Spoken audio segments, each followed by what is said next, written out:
studio right now is Assemblyman Anthony Brindisi. Good morning. Good morning. Good morning. Good morning. So this is our first day on TV. Thank you for the critique of a Legionnaire, so now I know never to book a ticket on there. This has been, it was terrible. I love the noise in the background at midnight at Hancock Airport. It sounded like it was the middle of the day. And it was. Listen, the only thing left, even the woman at the snack bar had left. But you know who stayed? You know who stayed all night?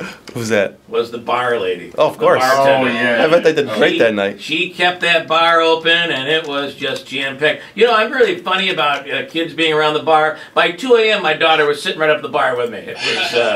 Rules don't apply in the airport. Well, it's good. Yeah. It's good having a bar and easy access to alcohol with a bunch of angry people waiting for an airplane. I gotta tell you. That can't lead to anything bad. Imagine we pulled into our hotel at 5:15 a.m. Oh, God. That was awful. So, well, if the bartender was smart, isn't that a Legionnaire just awful?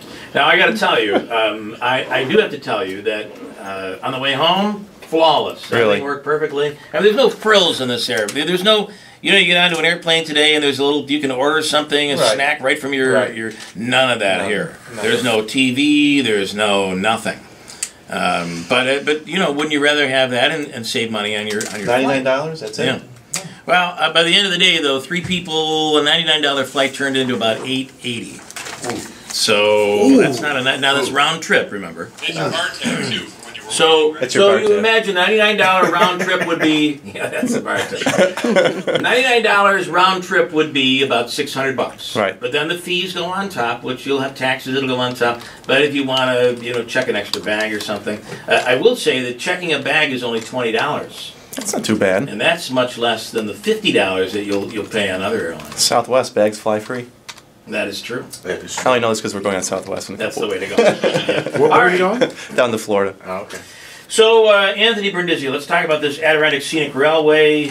Is it looking good, or are you really nervous about this? I'm nervous, but I think that there's still opportunity to engage DOT and DEC on the final plan. You know, they had a great idea back in '96 that they should maintain it as a railroad, extend it all the way up to Lake Placid, rehab those lines up to Lake Placid, and for whatever reason, a very vocal group of individuals up in the Adirondack Park. A small group. Very small minority of people who are very wealthy, very loud, are adamantly opposed to rehabbing the tracks going up to Lake Placid, which I think is a disservice not only to the people in the Adirondack Park and all of communities that are along the rail line, but also to our community here in Utica, which is the beginning of the Adirondack Railroad at Union Station. So, and this is one thing that I find interesting here is this is basically a grandfathered piece of technology. Right. It's not like we're asking to have this put in, a new railroad put in. This track actually has been up there for years and years. People from New York City used to use it as a way to vacation in the summertime, go up to Lake Placid when it got a little too hot down in the city. And that's the idea, is really just rehabbing the tracks that are not usable right now, extending them, going all the way back up to Lake Placid. So again, people from other parts of the state, which has been a priority of the governor's. If you talk, if you whatever you want to say about the governor, one thing he's done very well is promoting tourism, especially in upstate New York and in the Adirondack Park. And if you go on the New York City subway, you go on the buses in New York City, you'll see signs, come to the Adirondacks, come to the Finger Lakes, whatever it might be. And the point is to bring those not only residents but the tourists that visit the New York City area who may not know about upstate New York, get them to stay in New York State and come up here to go to the Adirondacks, to go canoeing, go fishing, hiking, whatever you want to do. So imagine just being able to board an Amtrak train, get off in Utica, and immediately get back onto the Adirondack Scenic Railroad for a trip up north for whatever you want to do, kayaking, biking, whatever. And I can't understand why they're so opposed to it, considering all the tourism revenue that would bring to the Lake Placid. Yeah, but they don't. These are people that don't care. They have what they want is they want quiet, and the railroad has not been running up through there for the last several years. Right. So they're feeling that now this thing. But I find that sound when a train, especially an old train like that, comes up through, it's almost peaceful. It's kind of it's different. In 18 whatever, and the turn of the century when that woman was born, Then that probably was this newfangled technology, right. and but you know, 100 years later plus, we're looking at it much differently. Like that's kind of the sound of history there. Well, this is not a freight train doing 80 miles an hour up the tracks. Right. This is a scenic railroad doing 30 miles an hour at the top speed. So it's not a terrible sound. The argument they're making is they want to see the tracks torn up for a trail. Right. There's lots of trails in the Adirondacks. I think there's a way that you can do both, have trails and the railroad at the same time. So why rip up a piece of our history and a part of our economic development and tourism going forward to make room for more trails? So I want to throw you with a left hook here. All right. Throw one at you if you don't mind. Gotcha. So I was on the thruway yesterday, coming home from the airport, and the New York State has put out these new T-shirts that they have in the gift shop area. Yes. And it's a picture of a state with every city in New York, all listed and making you know where I'm going to go with this now. I'm looking and as you look in white, you see Buffalo, Rochester, Syracuse, Albany, New York City, and Yonkers. Yonkers.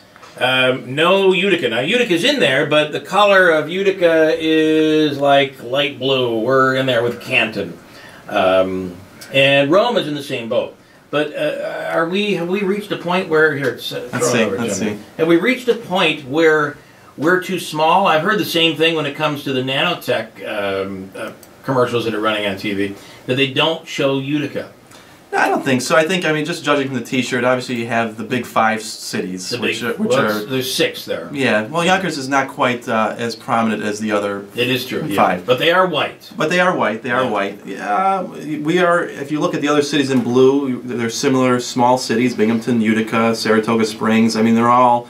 I guess what we would call small cities in terms of the size. I mean, I do wonder, though, 60 years ago when Utica was at 100,000, would we have been in white there? Probably. I would think so. I would think so. And is it based on population? It's probably just based on population. Yeah. And that's the point about, people want to talk about why we're spending so much money on nanotechnology and other initiatives in the area. That's the reason, because we've lost clout in upstate New York and places like Utica because you've lost population. The population's left to follow the jobs. We've lost industry.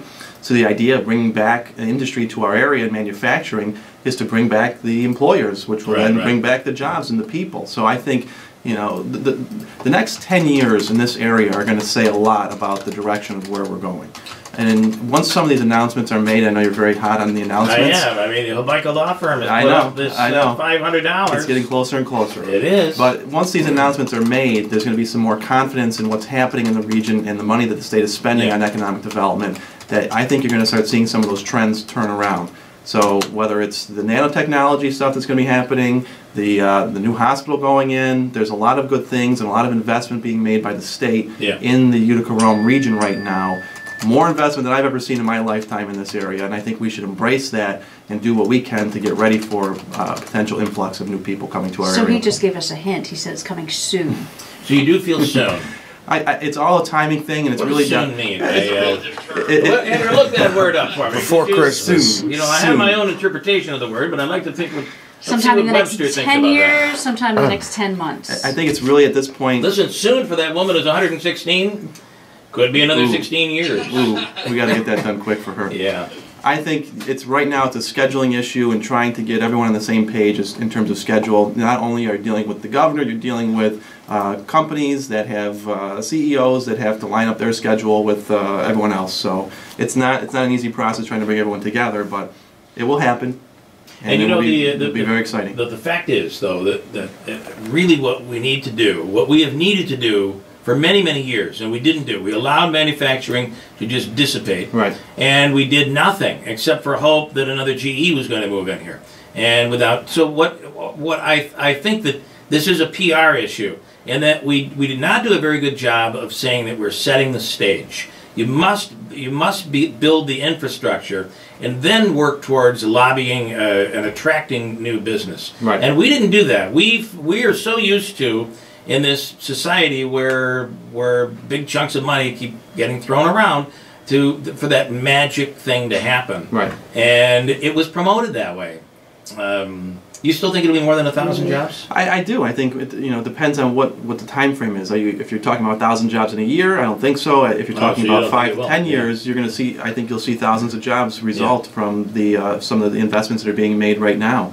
You have people that are expressing a lot of confidence in this area because of some of these announcements that have been made in terms of housing development, in terms of other employers that are looking at the region. I think it's very exciting what's happening right now, and once the announcement is made, the next step is made, you're going to see even more excitement after that. So, but it has to happen. I mean, this progress really has to happen soon. And what I really am worried about is we're adding a new restaurant on top of the HSBC building. It's going to be beautiful. They're already running billboard advertising for this. We have the Comets. So when the Comets have a sellout night, there are 3,800 people that would possibly have been somewhere else in the area that are not. If you go to this restaurant on top of HSBC, those people there are no longer going to be going over to Ventura's or wherever. So without this influx of new jobs and new money coming in, all these new things will have a bad effect. Do you see what I'm saying? You don't want to get too ahead of yourself, is what you're saying. I kind of wonder, are we putting instead of spending that dinner at one place, you're just going to another place. It's not there's no gain for the area. Correct. What we need is an influx of people and money. We need an influx of people, but we also need better paying jobs for the people that are here too. That's one of the issues that we're dealing with, is that the wages here are certainly not as high as they are in other parts of the country, other parts of the state. And I think by bringing some good paying jobs like those jobs in nanotechnology will encourage people here to get better jobs who can then spend more money. So it's not, I don't know if it's an issue of people, it's about putting money into the pockets of people so they can go out and spend. If you have more money to spend. So there may be a family who's sitting home because they can't afford to go to a Ventura's or Ocean Blue or whatever. So if we can get that person a better paying job in nano, or even one of the careers that spin off from nano, that will then hopefully encourage them to go out and spend that money in the region. And when you say the word region, are we really looking at this as a region? You have the Valley, you have Utica, you have Rome, and then the surrounding areas as well.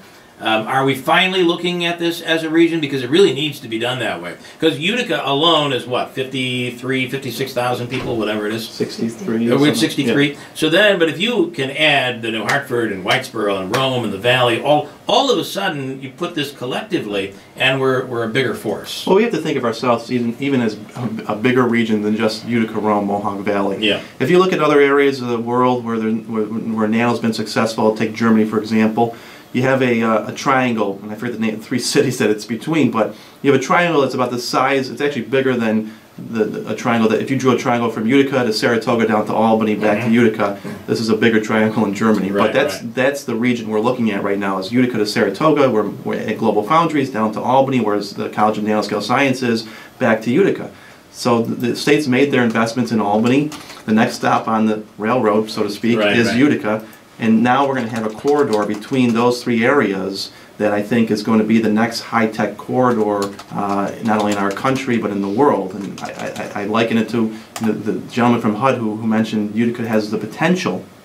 We're not there. That is the key. That word is a very big word, right? The potential to be a next Raleigh-Durham, and that's the beauty about the research triangle in North Carolina and why it works so well there. Because if a company comes to Raleigh that doesn't work there, they'll try and send it to Chapel Hill or wherever else in North Carolina because they know that what's good for one area is good for the other area. So if a company is coming to Albany or Utica, we have to try and keep that company here, not say, well, it's going to Rome, it's not going to help Utica, it's going to Utica, it's not going to help Rome. That's ridiculous, because nobody lives where they work anymore. Everyone travels to their job now.